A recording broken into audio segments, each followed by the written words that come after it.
Everyone knows the Order is fake news. I read something rather odd about a bit of rare magic. It's called, as I understand it, a Horcrux. There's no war in Ba Sing Se.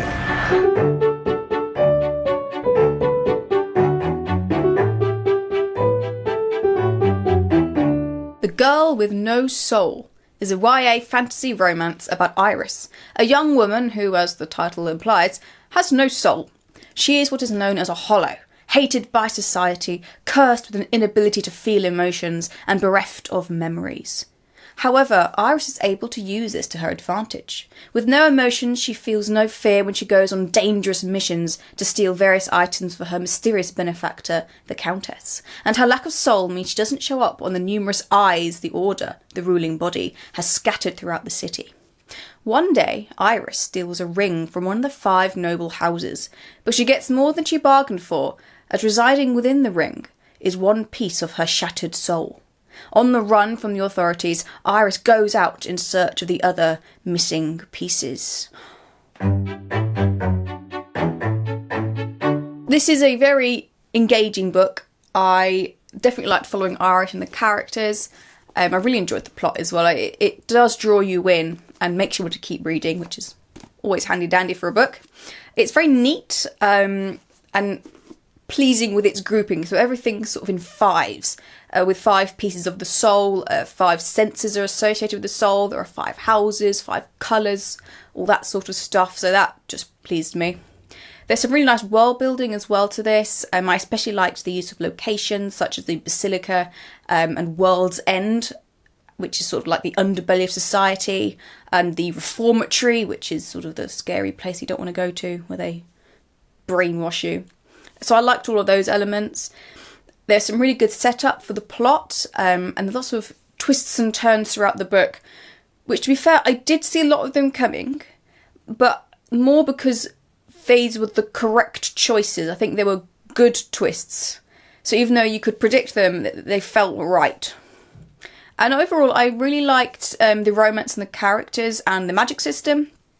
There are lots of nice details with remnants and reliloquies, which are essentially Horcruxes. One remnant is like a button that Iris steals at the beginning, and she uses it quite a lot throughout, and it's a nice touch because it helps to sew in some of the themes of identity, yearning, and familial love. So it felt like a book that was well put together, but not all perfect, obviously.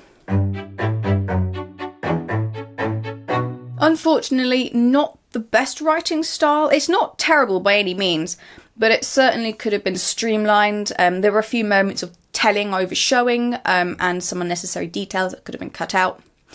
Parts of the book could have been paced more slowly. I would have liked more time to have been taken with the relationships, especially the friendships that Iris forges with some of the other characters.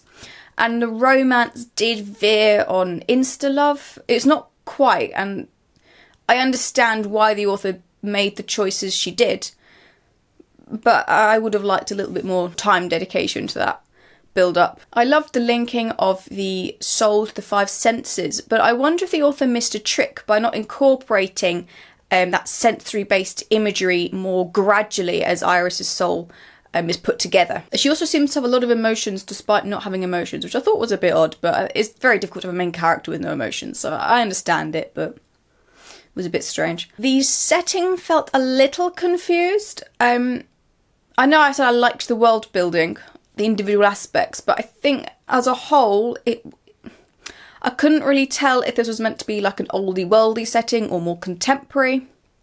So yes, the locations were good, but the bits in between could have been described a lot more. I couldn't really picture any of the outside settings, and the images that I conjured up for the inside settings didn't really mesh. So the Reformatory felt like a modern lab, but the World's End felt more like the Court of Miracles from Hunchback, and they didn't really seem to go. So I would have liked a little more description of the general setting. And the magic system, although again I liked the magic system, but it did get a bit too big for its boots, especially at the end. So the magic system is based around the 5 senses. depending on which part of your soul is the strongest. So the 5 parts of soul, 5 senses, they're all linked. So someone might have the ability to cook emotions into food, or you can hear thoughts, or feel emotions when you touch someone, which are quite cool. I like those. But by the end, there are all these little extra abilities, which Iris received, which made her feel quite overpowered.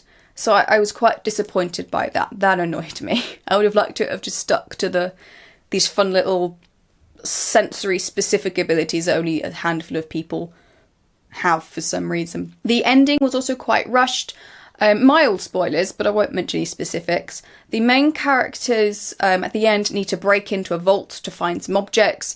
They discuss the need to break in, and then basically the next scene is them breaking in really quickly and easily, and almost immediately Iris finds the thing she's looking for, and the finale is very quick, so much that the emotions of this last sort of confrontation don't really hit the way they should have, which is a shame because it should have been very emotional.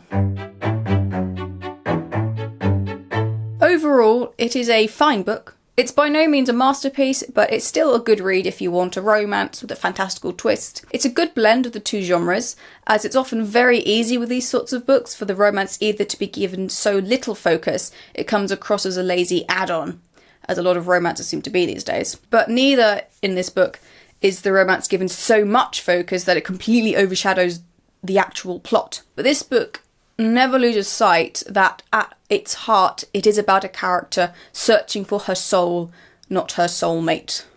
Speaking of romance overshadowing the plot,